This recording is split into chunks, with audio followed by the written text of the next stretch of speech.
Assalamualaikum warahmatullahi wabarakatuh. Halo teman-teman semuanya, kami dari kelompok 7. Di sini kami akan mempresentasikan dan menjelaskan tentang hormon yang dihasilkan kelenjar epifisis dan kelainan pada sistem hormon. Nah, tak kenal maka tak sayang nih. Jadi kita kenalan dulu yuk. Saya Halimatus Sadiah, nomor absen 26. Saya Muhammad Adfar Rashid Al-Madani, dari absen 27. Saya Alfia Ingrid Berbiana Daulah dari absen 9. Saya Salwa Azharun Salimi dari absen 30. Saya Zoeta, absen 31. Apa sih kelenjar epifisis itu? Kelenjar epifisis juga disebut badan pineal, kelenjar pineal, cerebri epifisis, cenarium atau mata ketiga. Kelenjar pineal atau epifisis adalah sebuah kelenjar endokrin pada otak vertebrata yang memproduksi serotonin turunan dari melatonin, yaitu hormon yang mempengaruhi modulasi pola bangun atau tidur dan fungsi musiman. Kelenjar pineal adalah kelenjar yang terletak di bagian pusat otak yang terselip di sebuah lekukan di mana badan talamus otak bergabung dan berukuran kecil seperti biji pinus. Kelenjar pineal atau kelenjar epifisis berfungsi untuk mengatur ritmis biologi manusia. Oke, kita lanjut aja ke materi hormon melatonin, yaitu derivat triptofan. Fungsi hormon pada kelenjar epifisis. Hormon yang dihasilkan pada kelenjar epifisis atau kelenjar pineal adalah hormon-hormon melatonin yang dihasilkan berdasarkan siklus terang gelap atau panjang siang dan malam lingkungan. Hormon melatonin mempengaruhi kelenjar hipofisis dan organ reproduksi perjalanan. Lintas, zona waktu dan pencahayaan berlebih pada malam hari dapat menyebabkan kekacauan ritmis biologi, sehingga menghasilkan pembentukan hormon melatonin. Fungsi hormon melatonin mempengaruhi pemelepasan gonadotropin dan menghambat produksi melanin, serta mempengaruhi kelenjar hipofisis dan organ reproduksi.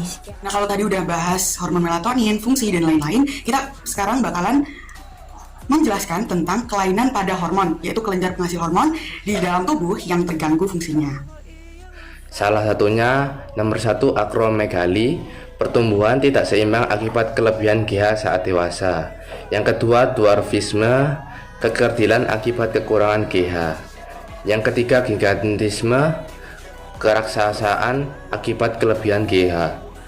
Yang keempat misdema, rendahnya kecepatan metabolisme tubuh akibat kekurangan hormon tiroid. Yang kelima, kretinisme, kekerdilan dan keterbelakangan mental akibat kekurangan hormon tiroid. Oke, kita lanjut di penyakit selanjutnya, yaitu gondokan. Nih, teman-teman mungkin nggak asing ya sama nama gondokan ini, karena mungkin teman-teman ada yang pernah mengalami. Nah, gondokan ini apa sih? Nah, gondokan adalah pembengkakan kelenjar tiroid akibat kelebihan hormon tiroid atau penumpukan iodium. Oke, lanjut ke penyakit selanjutnya, yaitu morbus basedowi. Morbus basedowi ini apa sih? Morbus basedowi ini adalah hipermetabolisme akibat kelebihan hormon tiroid dengan gejala gugup, nafas cepat tidak teratur, dan mata terbelalak. Oke, kita lanjut di Graves' disease, yaitu hipermetabolisme akibat kelebihan hormon tiroid yang menyebabkan penyakit autoimun. Nah, teman-teman kalau misalnya tadi udah menyimak, gondokan itu adalah pembengkakan kelenjar tiroid. Kalau misalnya Graves' disease adalah yang menyebabkan penyakit autoimun. Oke, kita lanjut ke von Recklinghausen, yaitu keadaan di mana kandungan kapur dalam urin meningkat sedangkan keadaan tulang menjadi rapuh. Dan pada hormon lainnya ada Addison, korteks adrenal yang mempengaruhi produksi hormon kortison dengan gejala kelelahan, nafsu makan berkurang, dan tekanan darah rendah.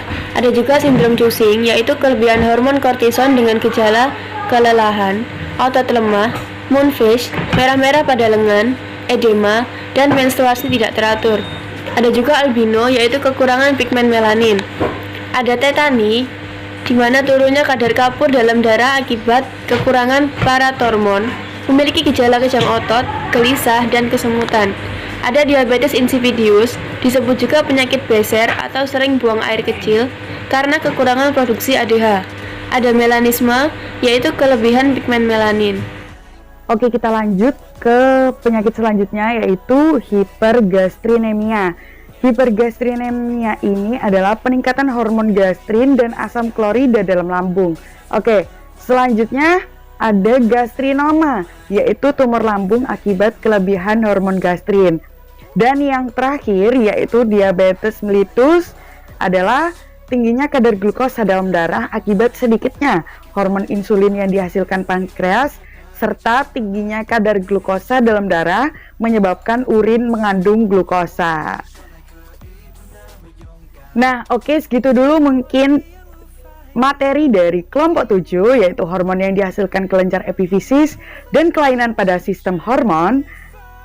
Nah, mungkin teman-teman ada yang mau ditanyakan, bisa langsung di kolom komentar. Kalau misalnya malu-malu di kolom komentar, kalian bisa banget email ke syaatrismaruna@gmail.com atau bisa DM ke Instagram kami di @syatri.smaruna. Kalau misalnya nggak punya IG, bisa banget ke Twitter, di DM aja di @syatrisbw. Oke, bye-bye.